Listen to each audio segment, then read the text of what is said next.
Ladies and gentlemen, let me slow this thing down for a moment, because this first truth right here is the one most people underestimate, and it's the one that changes everything. Silence speaks louder than chasing. And I don't mean silence out of anger. I don't mean silence as a punishment. And I don't mean that cold, bitter kind of quiet. I'm talking about the kind of silence that comes from finally realizing you don't have to prove your value to anyone who already saw it and still chose to walk away. See, when someone pulls back from you, your instinct is to lean in. You want answers. You want closure. You want reassurance. You want to be understood. So you send that message, then another one. Then you replay conversations in your head thinking, if you just explain yourself one more time, they'll finally get it. But what you don't realize is every time you chase, you soften the impact of your absence. You make it easier for them to lose you. Silence, on the other hand, does something chasing never can. Silence removes the noise. And when the noise is gone, the truth gets loud. When you stop calling, stop texting, stop asking what went wrong, you give a man something he didn't expect: space. And space is uncomfortable. Space forces reflection. Space makes him sit with his own choices without you cushioning the fall. Because as long as you're reaching out, as long as you're explaining, he doesn't have to feel the weight of what he did. Your presence keeps him emotionally insulated. But the moment you go quiet, something shifts. Not immediately, not dramatically, but slowly, subtly. And that's how it works. He starts to notice the absence before he understands it. He checks his phone, nothing. He scrolls through old messages. He replays moments he didn't think mattered at the time. And that's when silence starts speaking for you. You see, chasing says, I'm afraid to lose you. Silence says, I trust my worth. And that difference hits a man's nervous system in a way words never will. Because now the power dynamic has changed. You're no longer trying to convince him of your value. You're allowing him to feel what life is like without it. And here's the part most people don't talk about. Silence makes a man confront himself. When you stop reacting, he has to ask questions he's been avoiding. Why did she stop trying? Why does this feel heavier than I expected? Why can't I shake this restlessness? And those questions don't come during the day when life is loud. They come late at night when distractions are gone and ego has nowhere to hide. Ladies, understand this. Men don't process emotions the same way women do. They don't sit and talk it out. They feel it later, in waves, in quiet moments. And silence creates those moments. Your absence becomes the mirror he didn't want to look into. And the beautiful part is this: you're not doing silence for him. You're doing it for yourself. Because silence is also where you heal. It's where you stop reopening wounds just to be heard by someone who already heard you and still didn't change. It's where you redirect your energy back into your own life, your routines, your laughter, your peace. And when a man senses that shift, when he realizes you're no longer emotionally available on demand, that's when the regret starts creeping in. Not because you said something clever, not because you begged, but because you didn't.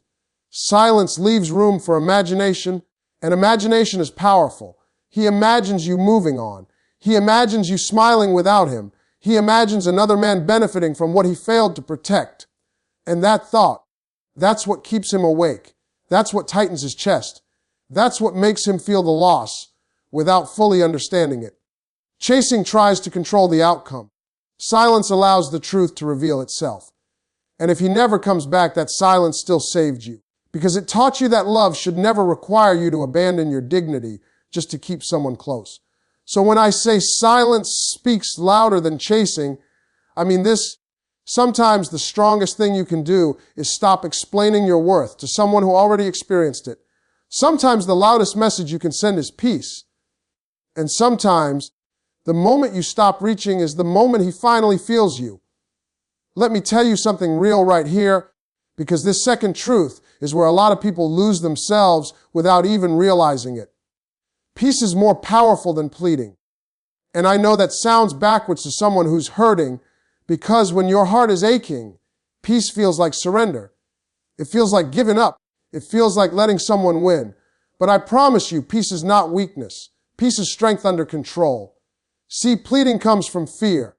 It comes from the fear of being replaced, the fear of being forgotten, the fear that if you don't fight hard enough, You'll lose something you believe belongs to you. So you plead, you explain, you remind him of your history, you list everything you did right, you try to negotiate love like it's a contract, and the whole time you think you're showing how much you care, but what you're really doing is teaching someone how to overlook you. Because here's the truth. When you plead, you lower the emotional cost of losing you. You make your presence feel negotiable. You make your pain accessible. You make your heart available to someone who hasn't earned access to it anymore. Peace, on the other hand, changes the entire atmosphere. Peace says, I loved you, but I love myself too. Peace says, I'm not going to fight to be valued. Peace says, if you don't see what you had, I won't destroy myself trying to make you see it. And let me tell you something about men. Men are deeply affected by emotional environments. Not emotional chaos, not arguments, not tears. Emotional stability, emotional calm.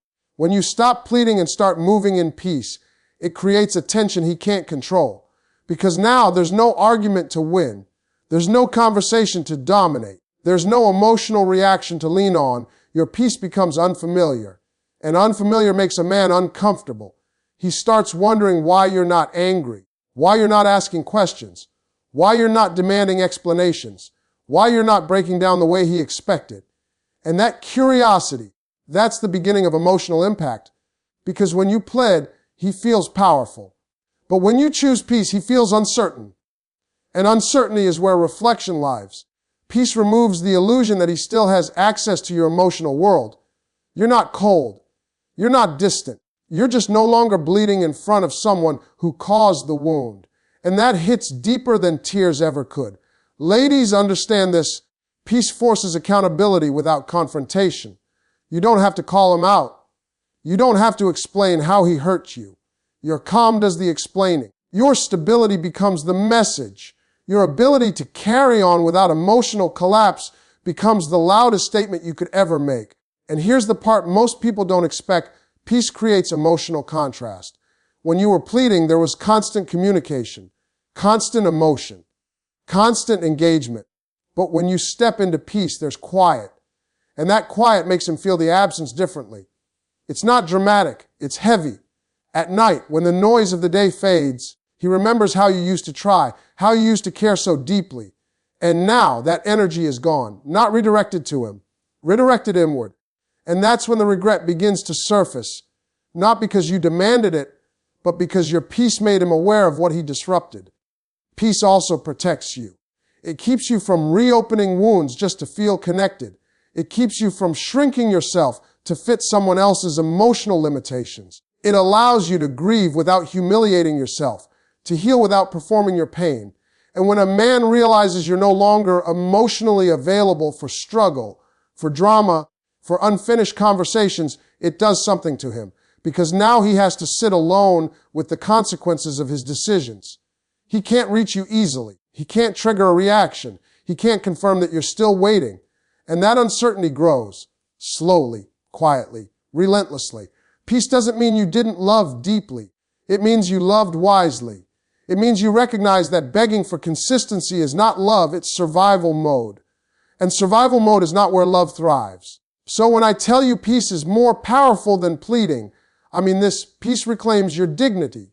It restores your emotional balance. And it places the emotional weight exactly where it belongs, not on your chest, on his conscience. Because the moment you stop pleading is the moment he realizes he no longer has the version of you that would sacrifice her peace just to keep him comfortable. And that realization, that's what lingers.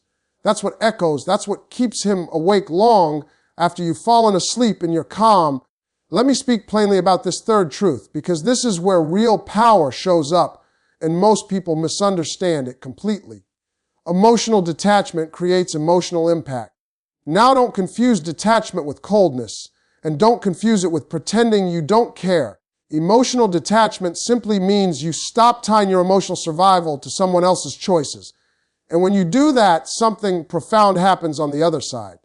See, when you're emotionally attached, every move he makes controls how you feel. If he texts, you're okay. If he doesn't, your chest tightens. If he pulls away, you panic. And without realizing it, you hand him the remote control to your emotional world. He may not even be using it intentionally, but he feels the power. And when someone feels power, they rarely feel loss. But emotional detachment quietly takes that power back. When you stop reacting to every shift in his energy, when you stop reading into every silence, when you stop needing reassurance just to feel steady, you change the emotional climate. He no longer knows where he stands with you. Not because you're playing games, but because you've stopped playing altogether. And that's unsettling, because attachment makes you predictable. Detachment makes you unreadable. And unreadable is where curiosity is born. A man doesn't feel the weight of losing you while you're still emotionally available to him. As long as he knows you'll respond, explain, or emotionally engage, he feels safe. But the moment you emotionally detach, he feels distance without closure. He feels a shift he can't control. And control is something ego clings to. Detachment means you still care, but you no longer center him in your emotional universe. Your mood is no longer dependent on his attention. Your peace no longer rises and falls with his decisions. And when a man senses that, it triggers something deep inside him. Because now, he's not the emotional priority he once was. That realization doesn't hit him immediately. It creeps in. It shows up when he notices you're calmer, when your voice sounds steadier, when your responses are shorter but not bitter, when you're not fishing for reassurance anymore. And he starts to feel something strange, a loss he can't explain. You see, emotional detachment removes emotional labor. You stop carrying the relationship on your back. You stop compensating for his uncertainty, and suddenly the emotional weight shifts. What you were carrying quietly gets handed back to him. And that weight feels heavy at night. That's when he starts asking himself questions he avoided before. Why does she seem okay? Why isn't she reacting? Why does this feel final even though nothing was said? And those questions don't have easy answers. They sit with him. They linger. They echo. Because detachment forces him to feel what attachment protected him from, the possibility that he mattered less than he thought. That the version of you who revolved around him no longer exists. Ladies, understand this emotional detachment is not revenge. It's self-respect. It's recognizing that love should not cost you your nervous system. It's choosing not to live in constant emotional alert, waiting for someone else to decide how you're allowed to feel today. And the irony is this: the moment you detach emotionally is often the moment he becomes emotionally activated, because now he has to do the emotional work you were doing for both of you. He has to sit with uncertainty. He has to process absence. He has to confront the silence you filled before. Detachment creates space for him to feel. And feelings don't ask permission. They show up uninvited. Late at night, in quiet rooms, in moments when distractions fail. He remembers how you used to be emotionally available, how you used to try, how you used to care so deeply. And now, that access is gone, not angrily removed, calmly withdrawn, and that calm withdrawal is what makes it powerful, because there's no argument to replay, no fight to justify, no dramatic ending to blame, just a quiet shift, and quiet shifts are the hardest to reverse. Detachment also heals you. It allows you to breathe again, to reclaim your inner balance, to stop living on emotional highs and lows dictated by someone else's inconsistency. And as you stabilize, as you return to yourself, he feels the contrast. He feels the distance not as rejection, but as loss. So when I say emotional detachment creates emotional impact, I mean this: the moment you stop needing him to choose you is the moment he feels what it's like to possibly lose you. And that feeling doesn't scream. It whispers. It lingers. And it follows him into the quiet hours, long after you've chosen peace over pain. Let me bring you into this fourth truth, because this one separates momentary reactions from lasting impact. Self-respect changes how a man feels. Not what he thinks, not what he says out loud, but what he feels when he's alone with himself. And feelings, not words, are what linger in the quiet hours of the night. See, when you lose self-respect in the name of love, you may keep someone physically present, but you lose emotional gravity. You may get responses, conversations, even promises, but you don't get reverence, because people don't cherish what they see you willing to discard in order to keep them. Self-respect shows up when you refuse to accept inconsistency as affection, when you stop explaining why you deserve basic care, when you no longer tolerate half effort disguised as confusion. And the moment a man senses that shift, something inside him recalibrates. Because now, he can't treat you casually without consequences.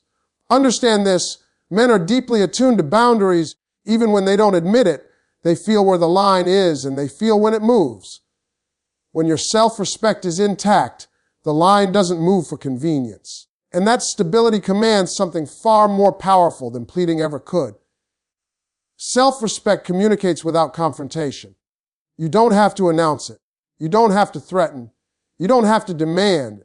It's felt in your posture, in your tone, in your willingness to walk away from what dishonors you. And that energy does something to a man's emotional center, because now he's no longer dealing with someone he can push and pull at will.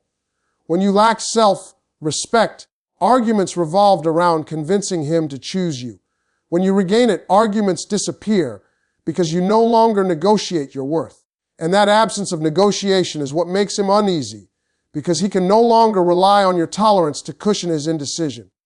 Ladies, a man may not say it out loud, but he feels the difference between a woman who hopes to be chosen and a woman who knows she will be okay regardless. One energy seeks approval. The other commands presence, and presence is felt deeply. Self-respect also introduces emotional consequences without punishment. When you stop accepting behavior that drains you, he loses access, not dramatically, not angrily, but quietly. And quiet loss is powerful because there's no fight to justify his actions, no excuse to hide behind. Just the reality that his choices cost him something valuable. That realization doesn't hit him in the moment. It hits him later. When he replays interactions and notices the shift, when he remembers how you used to overextend and now you don't, when he notices your responses are measured, your energy conserved, your attention no longer freely given, and that's when it sinks in something changed and it didn't change in his favor. Self-respect also restores balance to your emotional world. You stop abandoning yourself to maintain connection. You stop shrinking to avoid conflict. You stop absorbing disrespect just to keep peace. And as you rise back into yourself, he feels the loss of the version of you that made life easier for him at your expense. Men feel lost not when you leave, but when you stop bending, when your standards solidify, when your emotional availability becomes selective, and that selective presence creates scarcity, not artificial scarcity, but real scarcity, the kind that comes from dignity. At night, when distractions fall away, he thinks about the woman who no longer tolerates what she once did. He wonders when that shift happened. He questions whether he misjudged your strength. And those thoughts don't come with resolution. They come with regret. Self-respect also forces a man to confront his own reflection. Because when you refuse to accept less, you hold up a mirror. And not everyone likes what they see, but that discomfort is necessary. It's the discomfort of realizing you were valued more than you treated. And here's the part that matters most. Self-respect doesn't guarantee he'll come back. It guarantees something far more important. You won't lose yourself trying to keep him. And that alone is power. Because when a man realizes you would rather be alone than be diminished, it changes how he remembers you.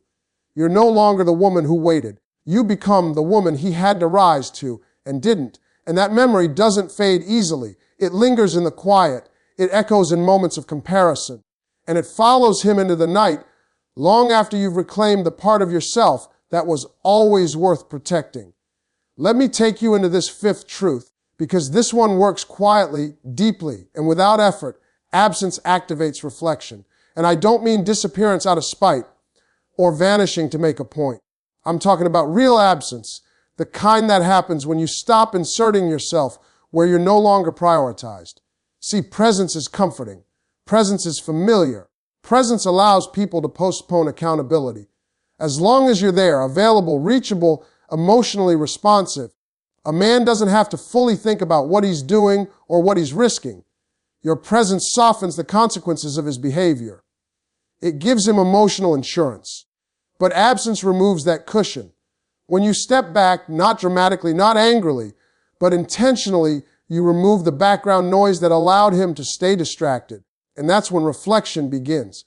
Because reflection doesn't happen in chaos. It happens in quiet.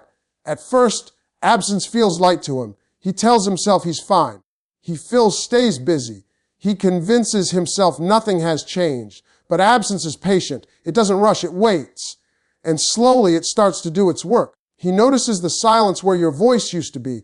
He notices the lack of messages that once annoyed him, but now feels strangely missed. He notices that no one is checking on him the way you did. No one is smoothing the emotional edges of his day. And those realizations don't come all at once. They arrive in fragments. Absence gives his mind space to wander. And when the mind wanders, it returns to what mattered. He starts remembering moments he didn't fully appreciate at the time. The way you listened, the way you showed up consistently, the way you offered understanding even when it cost you. And the irony is this, he couldn't fully see your value while you were constantly present. But once you're gone, the contrast becomes clear. Reflection requires comparison, and absence creates contrast. When you were there, he compared you to his freedom, to his options, to his comfort. But when you're absent, he compares his present life to the emotional stability you provided. And that comparison doesn't favor him. Ladies, understand this. Men reflect differently than women. They don't process loss immediately. They delay it. They intellectualize it. They distract themselves from it. But absence has a way of slipping past defenses. It shows up at night. It shows up in quiet rooms. It shows up when laughter fades and routine settles. That's when reflection deepens. He asks himself questions he avoided before. Why does this feel emptier than I expected? Why does no one know me the way she did? Why do small moments feel heavier now? And those questions don't come with quick answers. They linger. They repeat. They echo. Absence also removes the opportunity for rewriting history. When you're present, he can reshape the narrative. He can justify. He can explain. He can blame circumstances. But when you're gone, the story freezes. And frozen stories are harder to manipulate. He has to sit with what actually happened, what he gave, what he withheld, what he assumed you'd tolerate forever. And here's the part most people miss. Absence doesn't punish him. It reveals him. It shows him the emotional footprint you left behind. It exposes the space you filled without demanding recognition for it. You were the consistency. You were the emotional anchor. You were the one making things smoother, lighter, easier. And absence removes all of that at once. Not aggressively, naturally. That's why absence activates reflection more powerfully than confrontation ever could. Arguments create resistance. Absence creates awareness. And while he's reflecting, you're reclaiming yourself. You're rediscovering who you are without constantly managing someone else's emotions. You're rebuilding routines. You're breathing without waiting for permission. And that growth creates another layer of reflection for him, because now he senses you're no longer waiting. Absence paired with self, growth is unsettling, because now he's not just losing access, he's losing relevance. He wonders if you've moved on emotionally. He wonders if someone else sees what he overlooked. He wonders if the version of you he knew still exists. And uncertainty keeps the mind active. At night, when distractions fail, absence becomes loud. It speaks through memories, through regret, through unanswered questions, through the uncomfortable realization that something valuable was lost not through betrayal, but through neglect. Absence doesn't scream. It whispers. And whispers are harder to escape. So when I say absence activates reflection, I mean this: the moment you stop filling space that was never fully appreciated, you allow truth to surface. You allow him to feel the full weight of what your presence once carried. And whether he ever admits it or not, that reflection follows him into the quiet hours, long after you've stepped into a life that no longer requires his recognition to feel whole. Let me take you into this sixth truth, because this one is the final shift, the one that quietly rewrites the entire story. Choosing yourself shifts the dynamic. And I need you to understand this clearly. This is not a breakup tactic, not a strategy, not a move designed to get someone back. This is a decision to stop negotiating your worth in rooms where it's already been questioned. See, for a long time, the dynamic was centered around him, his moods, his availability, his confusion, his timing. Your emotional energy revolved around whether he showed up, whether he called, whether he chose you today. And without realizing it, you made yourself adjustable to his uncertainty. That's the dynamic most people live in, and it drains you slowly.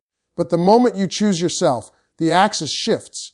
Choosing yourself means you stop waiting to be selected and start selecting your own peace. It means your happiness is no longer delayed by someone else's readiness. And that change is felt immediately, even if nothing is said out loud.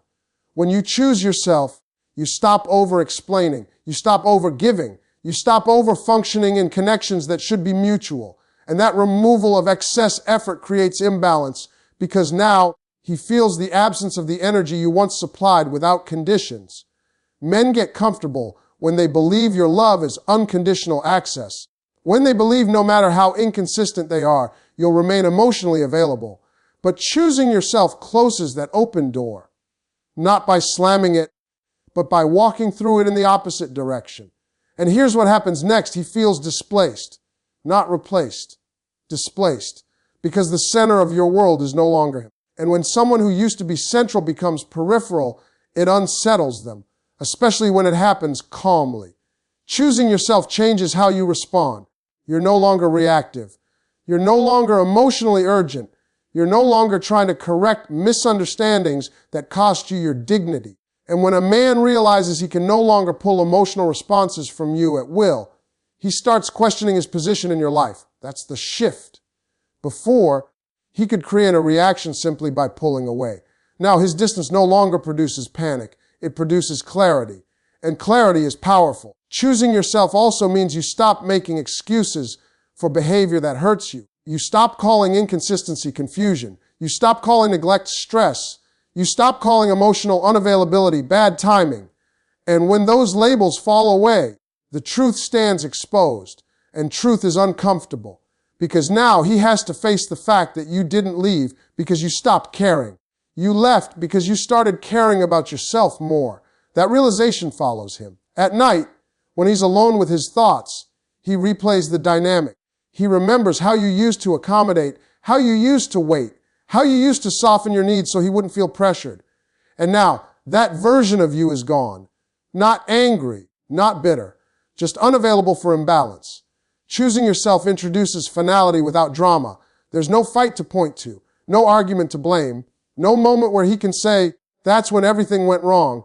It just changed quietly, steadily, and that lack of chaos makes it harder for him to dismiss.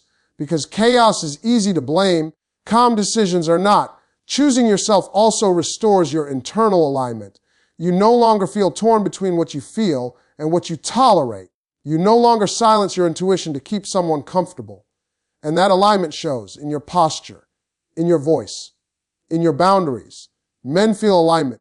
They may not have language for it, but they feel it. And when he feels that you're no longer emotionally dependent on his presence, it shifts how he sees his role. He's no longer the prize. He's a participant, one who can lose his place. That's when regret begins to surface. Not because you asked for it, but because the dynamic no longer protects him from the consequences of his inaction. Choosing yourself also changes memory. He doesn't remember you as the woman who waited. He remembers you as the woman who walked away intact, and that version of you carries weight, because anyone can leave in anger. Few leave in clarity, and clarity leaves questions behind. He wonders when you stopped centering him. He wonders what you saw that he missed. He wonders if he miscalculated your strength. And those questions don't resolve easily because they point inward. Choosing yourself also creates emotional distance that can't be bridged by casual effort. A text won't fix it. A vague apology won't undo it because the dynamic is no longer about reassurance. It's about alignment, and alignment requires growth. At night, when distractions fade, he sits with the realization that you didn't disappear to hurt him. You disappeared to heal yourself. And that truth stings more than rejection ever could. Because rejection says, you weren't enough. Choosing yourself says, I was enough, and I finally acted like it. And that message doesn't need to be delivered. It's felt. So when I say choosing yourself shifts the dynamic, I mean this, the moment you stop orbiting someone else's uncertainty, you become grounded in your own worth. And that grounding creates a silence that speaks louder than any argument. It changes how you are remembered. It changes how you are felt. And it leaves an emotional imprint that follows him into the quiet hours, long after you've stepped into a life that no longer requires him to validate your value.